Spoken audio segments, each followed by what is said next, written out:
What does the end of the world look like? In the spring of 1961, just after his 30th birthday, the Pentagon whistleblower Daniel Ellsberg was shown exactly what a nuclear war meant. In documents that are now declassified, we can see that 48 million Americans would have died in the first seconds of a nuclear exchange. 67 million would die in the Soviet Union, 76 million in China. Long term, Ellsberg wrote, nuclear war meant the extermination of over 500 million people, the end of our civilization as we knew it.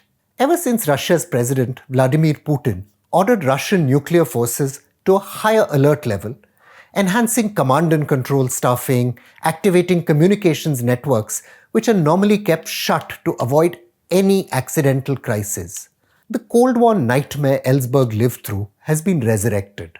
There's little doubt Putin's decision to invade Ukraine, driven by the Akhand Russia fantasies, if you like, of house ideologues like Alexander Dugin, brought this crisis upon himself. There's method to Putin's madness, though. For the past 2 decades, the balance of nuclear weapons, which is the foundation of peace in Europe through the Cold War, has been dangerously destabilized. And in bringing about this destabilization, the West isn't an innocent party.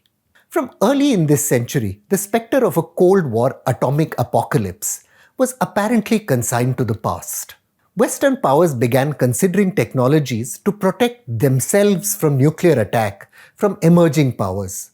Think North Korea, for example, or in the future Iran. At its 2010 Lisbon summit, NATO committed itself to a United States-led ballistic missile defense, or BMD umbrella. In other words, the ability to shoot down incoming missiles, whether they carry nuclear or conventional warheads. The decision ended up uncaging the nuclear genie, which Cold War understandings and agreements had kept firmly caged for generations. Leaders in Washington and Moscow had in the 1960s come to understand that BMD destabilized the nuclear weapons balance. To ensure one's own side's nuclear weapons got through the BMD shield, the other would have to make more and more warheads, enough to overwhelm the system, triggering an insane race for ever more weapons. In 1972, therefore, the two superpowers signed a treaty limiting their BMD facilities to just 2 sites apiece, each with 100 anti-ballistic missiles. This anti-ballistic missile treaty was a key part of an interlocking system of agreements capping both powers' nuclear arsenals. In 2002, though, as I said, the Cold War seemed over. Russia was in ruins. And more important, the technological means to build a credible BMD shield were beginning to emerge. Russia furiously protested, arguing correctly that BMD systems eroded its ability to deliver assured retaliation against a nuclear first strike. Experts like Theodore Postel, one of the world's authorities on ballistic missiles, moreover warned that BMD technologies could actually be defeated, sometimes even through crude means like sawing the fins off missiles to make their trajectories unpredictable, meaning the investment maybe wasn't worth as much as the Western powers thought. Far from protecting continental Europe from nuclear attack, they gave potential adversaries reasons to make even more warheads. The United States, though, withdrew from the ABM treaty when it expired in 2002, brushing aside Russian objections. In Moscow, this decision was understood, rightly or wrongly, as part of a wider effort to destroy Russian power. Even though the crisis in Ukraine is underpinned by Moscow's worries over the eastward expansion of the North Atlantic Treaty Organization, it has an important nuclear weapons subtext. In 1987, as part of those interlocking nuclear war agreements I told you about, the United States and Soviet Union signed what was called the Intermediate Range Nuclear Forces Treaty, or INF Treaty, which committed both sides not to, and I quote, possess, produce, or flight test surface-to-surface missiles with ranges of between 500 and 5,000 kilometers. Well, why was this range important? The short time needed for intermediate-range nuclear weapons to reach their targets meant that they were considered particularly dangerous. Either adversary, after all, had no reliable way of knowing if a missile was carrying a conventional warhead or a nuclear warhead. Any intermediate range missile launch, given the short response time, would have to be treated as a potential nuclear attack, with catastrophic consequences because the targeted country would unleash its nuclear weapons, whether or not the incoming missile was nuclear. From 2014, the United States began complaining that Russia was in violation of its INF treaty obligations. Although the merit of these American allegations has been debated a lot by experts, President Donald Trump's administration withdrew from the INF before the debate was really settled. Now, leaving the INF wasn't an impetuous or irrational decision, though it's kind of proven unwise.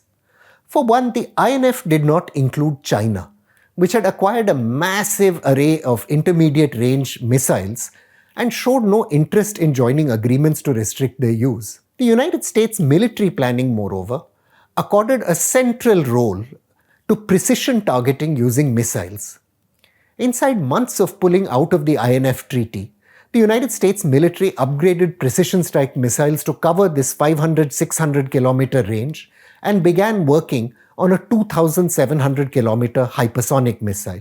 There was talk of intermediate range missiles being stationed in Europe, especially in Poland and Hungary. In a 2019 study, the experts Jacob Cohen and others argued that these new missiles could, I quote, contribute a cost-imposing strategy against China and Russia by pressuring them to invest in expensive defenses and resiliency measures rather than devote those same resources to power projection capabilities. In other words, the United States hoped to tie them down in an expensive missile race. In addition, the experts wrote, deploying these missiles in Europe and the Pacific would compensate for the physical vulnerabilities of United States forces deployed in these theaters. This was all true, but reintroducing intermediate-range missiles to Europe in a NATO closer than ever to Russia's borders had unacceptable consequences for Russia. Russia's Red Star military newspaper put it thus: Russia will perceive any ballistic missile launched at its territory as a nuclear attack that warrants nuclear retaliation. For the most part, Russian concerns over the new missiles and fears that Western anti-ballistic missile technology were degrading their own Russian capabilities have been ignored. Even though the Russian president warned his own ministers of the dangers of being sucked into an arms race, it isn't hard to see that he was put in a corner. The United States has declined to engage with Putin's call for a moratorium on the deployment of short and intermediate-range nuclear missiles in Europe. Last summer, Putin issued a new executive order stating in what circumstances he would order the use of nuclear weapons.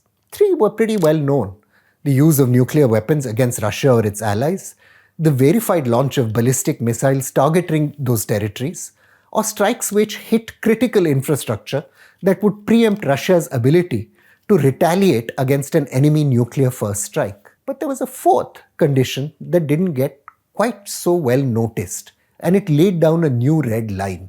Aggression against Russia, I quote, with the use of conventional weapons when the very existence of the state is in jeopardy. Why is that important now? Well, economic sanctions are, among other things, a weapon which put the Russian state in jeopardy. The United States, moreover, appears determined to push Putin out of power and replace him with a pro-Western leader. European leaders, notably France's President Emmanuel Macron, have long suggested that there's a more meaningful conversation needed with Russia on its nuclear missile concerns. Has the absence of dialogue with Russia made the European continent any safer, he asked in 2019 when Putin voiced his fears over intermediate-range missiles? I don't think so. He's right. Few experts believe events in Ukraine will lead to a full-blown nuclear crisis. Both sides, after all, have an interest in not plunging the entire world, including themselves, into eternal darkness. The shadow of nuclear weapons, though, is going to hang over this new Cold War, just as it did over the old one. And the stakes for all of us, the entire planet, are enormous. Ensuring strategic stability, nuclear weapon stability, will be our era's most fundamental diplomatic challenge. I'm Praveen Swami, and I'm National Security Editor for ThePrint.